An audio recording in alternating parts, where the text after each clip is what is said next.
Olur. Bu iş sudan çıxmaq istəmir. 3 yarım jilkadı dostlar. Udma da tiyədir. Ondan qorxuram. Ondan qorxuram ki qolluğa düşmüşdüsə qırıb gedər birdən deyirəm qolluğa düşsə. Amma bu qarmağa etibar edirəm. Çünki bu qarmaqla yayda yadınıza gəlirsə daimi izləyicilərim bilir. 8 kilo yarımlıq naxa çıxartmışam bu qarmaqla.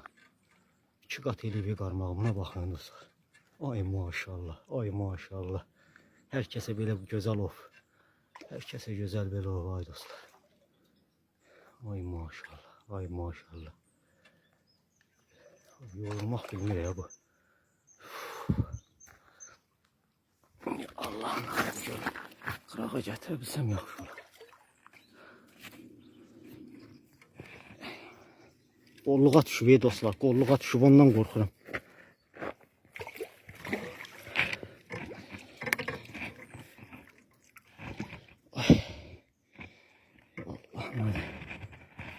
Allah'ın adı. Ya Allah'ın adı bizimdir.